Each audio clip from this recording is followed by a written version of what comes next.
नमस्कार दोस्तों, आप देख रहे हैं नॉलेज बज और आज के वीडियो में हम बात करेंगे रेलवे एनटीपीसी प्रीलिम्स के पीडी एग्जाम के 29/12/2020 के शिफ्ट 2 के क्वेश्चन सेट को हम डिस्कस करेंगे और एक एक क्वेश्चन को हम देखेंगे। जितने भी क्वेश्चन जी के और जीएस के पूछे गए थे और साथ में करंट अफेयर के भी क्वेश्चन किस प्रकार के थे वो भी आपको देखने को मिल जाएगा इस सेट में। तो ये जो क्वेश्चन सेट है आपके लिए रेलवे के कोई भी एग्जाम के लिए बहुत ही इंपॉर्टेंट सेट है। तो इस वीडियो को अंत तक देखिएगा। वीडियो अच्छा लगे तो वीडियो को प्लीज़ लाइक करके चैनल को प्लीज़ सब्सक्राइब करके हमें सपोर्ट कीजिएगा। चलिए शुरू करते हैं और पहले क्वेश्चन को देखते हैं। ध्यान दीजिएगा, ये जो सेट है 29/12/2020 से शिफ्ट 2 का सेट है। ठीक है, चलिए यहाँ पे पहले क्वेश्चन की तरफ चलते हैं। पहला क्वेश्चन बहुत ही आसान क्वेश्चन पूछा गया है, देखिएगा। फर्स्ट क्वेश्चन देखिएगा, नींबू के रस का पानी नींबू के रस का पीएच मान लगभग कितना होता है? तो सभी को पता होगा, आंसर आप लोग बता सकते हैं। नींबू के रस का पीएच मान कितना होता है? 9, 2, 12, 7। तो सही आंसर आप लोग का आ चुका होगा। सही आंसर क्या हो जाएगा? 2 हो जाएगा। ठीक है, आगे देखिएगा। आगे पूछा गया है कि निम्न में से कौन सा एक यूनेस्को विश्व धरोहर स्थल नहीं है? अजंता की गुफा औरंगाबाद, रानी का वाव पाटन, जंतर मंतर नई दिल्ली, कोणार्क का सूर्य मंदिर। तो अभी तक आप लोग का आंसर आ चुका होगा। सही आंसर क्या हो जाएगा? ऑप्शन नंबर सी हो जाएगा। जंतर मंतर जो है ना, यूनेस्को विश्व धरोहर में शामिल नहीं है। आगे, इंडियन प्रीमियर लीग का खिताब किसने जीता? तो इंडियन प्रीमियर लीग का खिताब किसने जीता? क्वेश्चन नंबर 3 का सही आंसर आप लोग बताइएगा। 2020 का खिताब पूछा गया है। तो Chennai super king, Mumbai Indians, Kolkata night Riders, RCB. तो सही आंसर सभी को पता होगा कि चेन्नई सुपर किंग तो फाइनल में पहुंचा भी नहीं था। सही आंसर क्या हो जाएगा? मुंबई ने जीता था लास्ट ईयर 2020 में सॉरी। 3 का क्या हो जाएगा? डी हो जाएगा। ब्रायोफाइटा निम्न में से किस वनस्पति से संबंधित है? तो ब्रायोफाइटा का संबंध किसके साथ है? देवदार के साथ है, मार्केसिया के साथ है, जल तिप्तिया के साथ है, या कैलोडोफोरा के साथ। तो ब्रायोफाइटा मतलब क्या होता है? उभयचर होता है। ब्रायोफाइटा मतलब क्या होता है? उभयचर होता है। तो आप लोग बताइएगा क्वेश्चन नंबर 4 का सही आंसर क्या हो जाएगा? क्वेश्चन नंबर 4 का सही आंसर, ये थोड़ा सा टफ क्वेश्चन है, तो सही आंसर ऑप्शन नंबर 3 हो जाएगा। मार्केसिया के साथ होता है ब्रायोफाइटा का संबंध। चलिए आगे देखिएगा क्वेश्चन नंबर 5 को ध्यान से। 2020 में भारत के गणतंत्र दिवस समारोह में मुख्य अतिथि कौन थे? तो संयुक्त राज्य अमेरिका के राष्ट्रपति, ब्राजील के राष्ट्रपति, सऊदी अरब के बादशाह, या ब्रुनई सुल्तान। तो आपको बताना है कि 2020 में 2020 में गणतंत्र दिवस के अवसर पे मुख्य अतिथि आपको बताना है कि कौन थे। तो सही आंसर आप लोग बताइएगा। सही आंसर क्या हो जाएगा? 5 का सही आंसर हो जाएगा ऑप्शन नंबर बी। ब्राज़ील के राष्ट्रपति 2020 में गणतंत्र दिवस समारोह के मुख्य अतिथि थे। तो ये देख लीजिएगा, ऐसा क्वेश्चन पूछा जाता है। आगे क्वेश्चन नंबर 6, निम्न में से किसे 2019 में भारत रत्न सम्मान से सम्मानित नहीं किया गया? तो प्रणब मुखर्जी को मिला है, अटल बिहारी वाजपेयी को 2014 में मिला था, नानाजी देशमुख है, भूपेन हजारिका। तो सही आंसर क्या हो जाएगा? अटल बिहारी वाजपेयी को सचिन तेंदुलकर के साथ, मदन मोहन मालवीय के साथ 3 लोगों को दिया गया था 2014 में। आगे, सीरीज में 4 प्रतिरोधकों जिसमें से प्रत्येक 1/4 ओम का है का उपयोग करते हुए अधिकतम कितना प्रतिरोध बनाया जा सकता है? तो ये क्वेश्चन न्यूमेरिकल का क्वेश्चन है, तो इसे देख लीजिएगा। क्वेश्चन नंबर 7 का सही आंसर मैं आप लोग को बता देता हूँ। सही आंसर हो जाएगा 1 ओम का। क्या पूछा गया है? 4 प्रतिरोध है जिनमें प्रत्येक 1/4 ओम का है का उपयोग करते हुए अधिकतम कितना प्रतिरोध बनाया जा सकता है? तो ये आपसे पूछा है। 4 प्रतिरोध को अगर 1/4 करके ऐड कीजिएगा 4 बार, तो 4/4 हो जाएगा, मतलब 1 ओम का प्रतिरोध बनाया जा सकता है। आगे, पाइथन एक क्या है? तो पाइथन क्या होता है? एक प्रोग्रामिंग लैंग्वेज होता है। तो 8 का ए हो जाएगा। क्वेश्चन नंबर 8 का क्या हो जाएगा? ए हो जाएगा। पाइथन क्या है? एक प्रोग्रामिंग लैंग्वेज है। ठीक है ना, पाइथन क्या है? एक प्रोग्रामिंग लैंग्वेज है। उसके बाद पूछा गया, which type of lens is required for correcting the vision of a person with myopia? Which type of lens is required for correcting the vision of the person with myopia? तो myopia को correct करने के लिए कौन सा lens use करना चाहिए, ये आपसे पूछा गया। तो क्वेश्चन नंबर 9 का सही आंसर हो जाएगा डाइवर्जिंग लेंस। ठीक है ना, मायोपिया के लिए कौन सा लेंस होता है? डाइवर्जिंग लेंस होता है। ठीक है ना, तो ये क्वेश्चन आपसे पूछा गया है। चलिए आगे देखिएगा। आगे पूछा गया है कि 10 फरवरी 2017 में इसरो ने डैश को लॉन्च किया था। किसको लॉन्च किया था, जो कि ये इतिहास बन गया था। तो मुझे अभी भी याद है कि 104 सैटेलाइट को लॉन्च किया था उन्होंने एक साथ, जो कि इतिहास बन गया था। ठीक है ना, ऑप्शन नंबर बी हो जाएगा, 104 उपग्रह को, सैटेलाइट को। आगे आगे पूछा गया है कि इंटेल कोर i9 का एक प्रकार है किसका, तो प्रोसेसर का प्रकार है। इंटेल क्या बनाता है, प्रोसेसर बनाता है। i3 हो गया, i5 हो गया, i9 हो गया, i7 हो गया, सभी क्या है, प्रोसेसर है। पहले पेंटियम आते थे, तो ये सभी क्या हो गया, इंटेल के प्रोसेसर है। अब देखिएगा, हुमायूं नामा किसके द्वारा लिखी गई थी, तो सभी को पता होगा, गुलबदन बेगम के द्वारा लिखी गई थी हुमायूं नामा। आगे देखिए, निम्न में से कौन सा सुपरसोनिक क्रूज मिसाइल है, तो निम्न में से कौन सा सुपरसोनिक क्रूज मिसाइल है, तो क्वेश्चन नंबर 13 का सही आंसर आपसे पूछा गया है। तो सुपरसोनिक क्रूज मिसाइल कौन सा है, ये आपसे पूछा गया। तो 13 का क्या हो जाएगा, बी हो जाएगा, ब्रह्मोस। ठीक है ना, ये सुपरसोनिक क्या है, क्रूज मिसाइल है, ब्रह्मोस। आगे, जिम कॉर्बेट राष्ट्रीय उद्यान कहाँ स्थित है, तो जिम कॉर्बेट राष्ट्रीय उद्यान कहाँ स्थित है, ये आप लोग को कमेंट करके बताना है। क्वेश्चन नंबर 14, गुजरात हो गया, उत्तराखंड हो गया, कर्नाटका हो गया या राजस्थान हो गया, तो सभी को आंसर पता होना चाहिए कि जिम कॉर्बेट जो है ना वो कहाँ पे है, उत्तराखंड में स्थित है। आगे, जीएसटी भारत में अधिरोपित एक अप्रत्यक्ष कर है। जीएसटी का पूरा नाम क्या होता है, तो गुड्स एंड सर्विसेज टैक्स होता है। तो ऑप्शन नंबर कौन सा हो जाएगा, बी हो जाएगा, इस क्वेश्चन का सही आंसर हो जाएगा ऑप्शन नंबर बी। 18 से 28% तक जीएसटी लगाया जाता है। ठीक है, आगे देखिएगा, दक्षिण अमेरिका का सबसे बड़ा देश कौन सा है, तो ब्राज़ील, अर्जेंटीना, बोलिविया या कोलंबिया। तो सही आंसर आप लोग बताइएगा। दक्षिण अफ्रीका की सबसे बड़ा देश आपको बताना, लार्जेस्ट कंट्री इन दक्षिण अफ्रीका। तो सही आंसर क्या हो जाएगा, ऑप्शन नंबर ए हो जाएगा, ब्राज़ील हो जाएगा इस क्वेश्चन का सही आंसर। आगे देखिएगा, भारत का केंद्रीय औषधि अनुमान संस्था कहाँ पे है, कि भारत का केंद्रीय औषधि अनुसंधान संस्था कहाँ पे है, तो दिल्ली, हैदराबाद, मुंबई या लखनऊ। तो ये है दिल्ली में, ऑप्शन नंबर ए हो जाएगा इस क्वेश्चन का सही आंसर। नहीं, लखनऊ में है, सॉरी। यहाँ क्या पूछा गया है, केंद्रीय औषधि अनुसंधान संस्था कहाँ पे है, तो लखनऊ में है।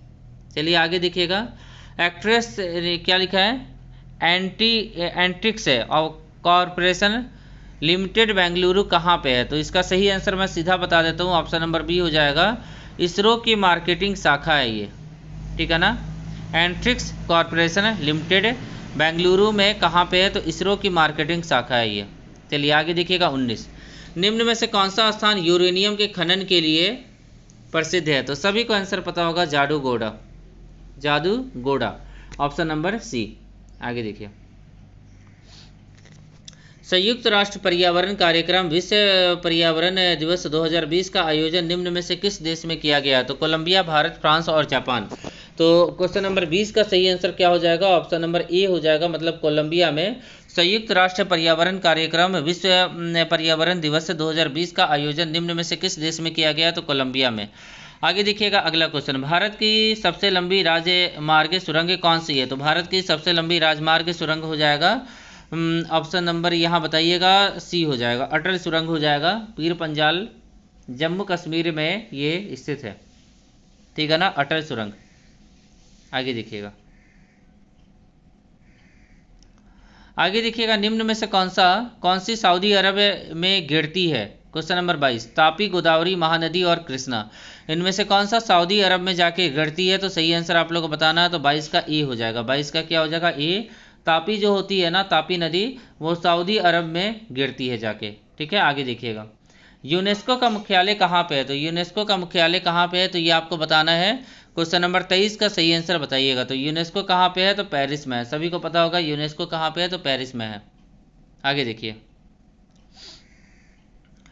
समग्र शिक्षा स्कूली शिक्षा के लिए एक योजना है जो डैश के लिए है। तो क्वेश्चन नंबर 24 का सही आंसर हो जाएगा, ऑप्शन नंबर ए हो जाएगा, प्री नर्सरी कक्षा 12 तक। ठीक है ना, समग्र शिक्षा स्कूली शिक्षा के लिए एक योजना है जो कि प्री नर्सरी से कक्षा 12 तक है। आगे देखिए, बेरी का एक रोग है जो डैश की कमी के कारण होता है। तो बेरी विटामिन B1 की कमी के कारण होता है। तो ऑप्शन नंबर बी हो जाएगा इस क्वेश्चन का सही आंसर, 25 का बी हो जाएगा। चलिए आगे देखिएगा, लोकसभा और राज्यसभा की संयुक्त बैठक की अध्यक्षता कौन करता है? तो लोकसभा और राज्यसभा की संयुक्त बैठक की अध्यक्षता राष्ट्रपति करता है। ऑप्शन नंबर डी हो जाएगा इस क्वेश्चन का सही आंसर। आगे देखिए,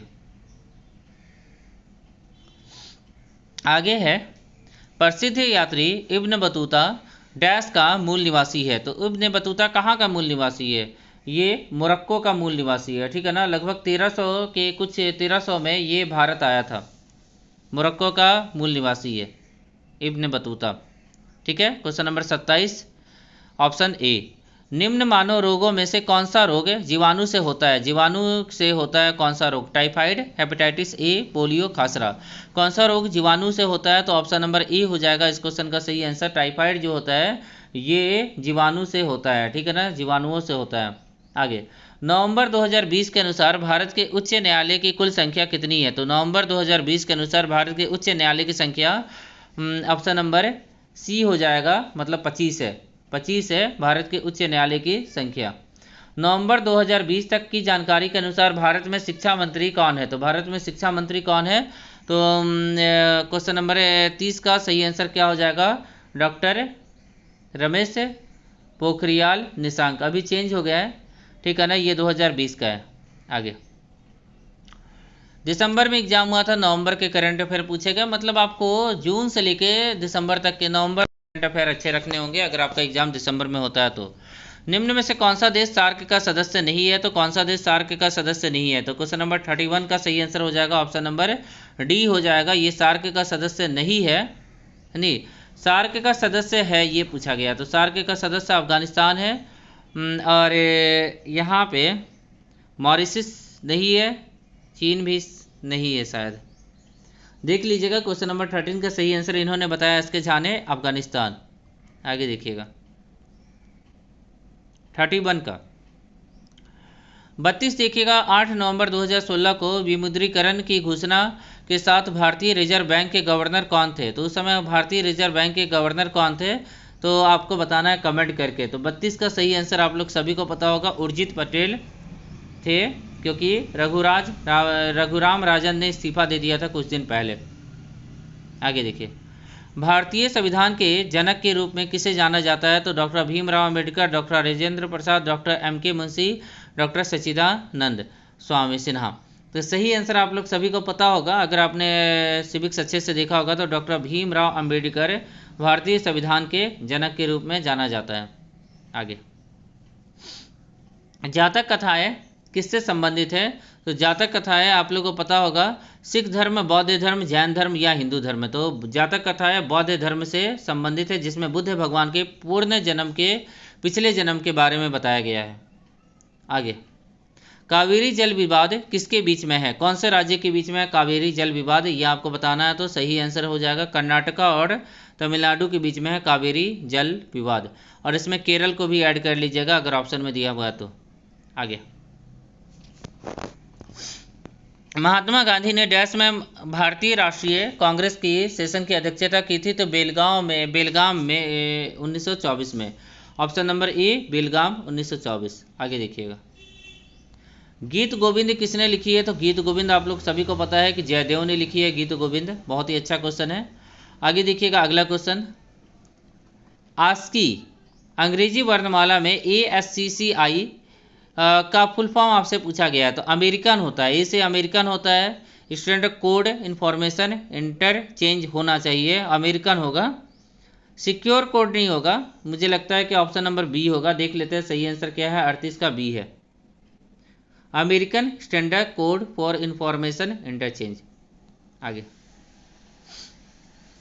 भारत में सांप्रदायिक चुनाव प्रणाली सबसे पहले कहाँ शुरू की गई थी? तो भारत में सांप्रदायिक चुनाव प्रणाली सबसे पहले कहाँ शुरू की गई थी? तो ऑप्शन नंबर डी हो जाएगा, मतलब पार्लियामेंटू रिफॉर्म 1919।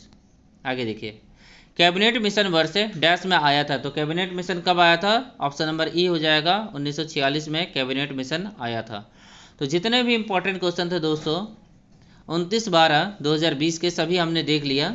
अगर ये वीडियो आप लोग को अच्छा लगा हो तो वीडियो को प्लीज़ लाइक करके चैनल को सब्सक्राइब कीजिएगा, और ऐसे ही डेली आप लोग को जो भी प्रीवियस ईयर के रेलवे एनटीपीसी के सेट 2020 में जो एग्ज़ाम हुआ था 2020-21 में, उसके प्रीवियस ईयर के सभी सेट आप लोग को मैं प्रोवाइड करता रहूँगा, ठीक है ना। पूरे के पूरे सेट आप लोग को प्रोवाइड करवा दूंगा और प्लीज़ हमें सपोर्ट कीजिएगा। चलिए इस वीडियो को प्लीज़ यहीं पे ख़त्म करते हैं और चैनल को प्लीज़ सब्सक्राइब कीजिएगा। आशा करता हूँ कि आज का दिन आप लोग का अच्छा रहे। अगले वीडियो में फिर से मिलते हैं। Thank you.